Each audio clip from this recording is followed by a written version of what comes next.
Nasdaq's Adena Friedman has led a major reinvention of the exchange in her 5+ years as CEO. I talked at length with Friedman about Nasdaq's future and the state of her business.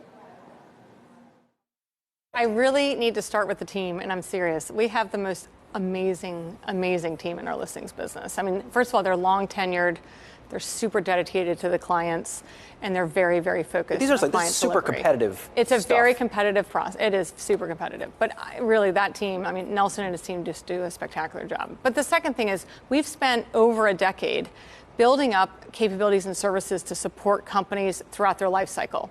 So we have the Nasdaq Private Market, when a company's private, where they can do liquidity programs through the Nasdaq Private Market, and we develop a relationship with them. We then have a board portal tool that allows them to modernize their communications with their boards as either private companies or public companies. Then they come to the public markets. We have a whole suite of solutions that allow them to navigate through the public markets in terms of investor relations, ESG reporting, and program development there, as well as, of course, marketing and branding support for those companies through a place like this one, that really help them kind of catalyze themselves into the public markets and be successful there. And that whole suite of solutions is owned and operated by Nasdaq, whereas our competitor outsources some of those functions or doesn't provide some of them. So I think that we've just done such a really great job of building out this comprehensive solution that companies just love working with us. I'm just always fascinated about this battle. Is it like a Coke versus Pepsi type battle? I mean, do you think of it that way? I would say that we really believe that it's just a natural way for us to. We're a very client-centric organization, so it's really a matter of how can we serve the clients better than anyone else. What's the deal outlook for this year?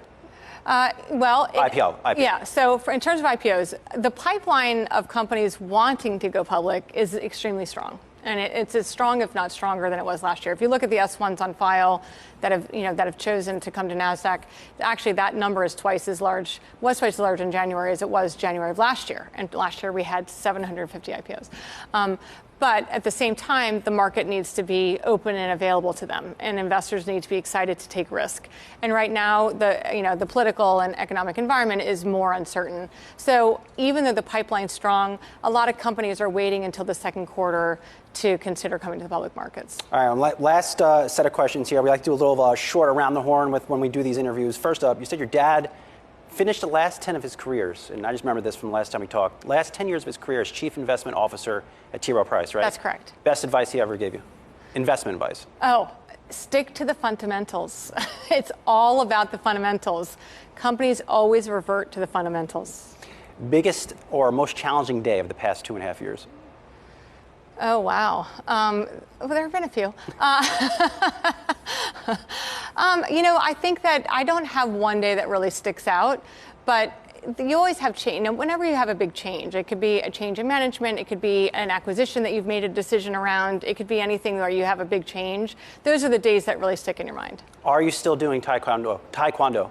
I am, although the pandemic's made it a lot harder. So I was taking some remote classes.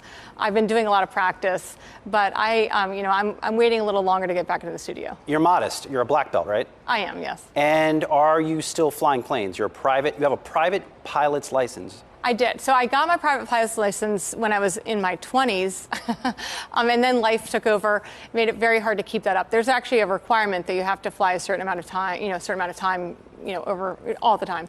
And I let it lapse. So I actually started taking lessons again when my son was interested in taking lessons. So he took lessons. I said, well, I'm going to do it again. And I really enjoyed it, but I have not yet recertified. Last one. I'll end it on a finance one. There's about to be a big change in Fed policy. Likes to which many investors have never seen before in their investing career. How do you think this will impact markets? Well, I think that it's really important to recognize that it's a balancing act that the markets and the Fed have to achieve. So on the one hand, we have had really, really strong recovery from the pandemic, and it's been faster than I think anyone really expected it to be. And there's been just a surge in demand for goods. And so as people couldn't travel and couldn't do other things, they're like, you know what, I think I really want to upgrade this or upgrade that, right? So the surge in demand. So it's been a demand-driven, but that's resulted in inflation, demand-driven inflation, super tight labor market, demand-driven inflation, right? Because you really have to find that talent that's going to make your company work. So that kind of demand-driven inflation is something that the Fed has. It's a new world for them. And they're going to have to figure out how do we therefore allow for the recovery to continue, but tamp down on that demand-driven inflation. And that's going to be a balancing act that they're going to have to undertake over the coming quarters. And we'll see how the markets react to it. But I think everyone knows it's coming. It's just a matter of how quickly they go about it.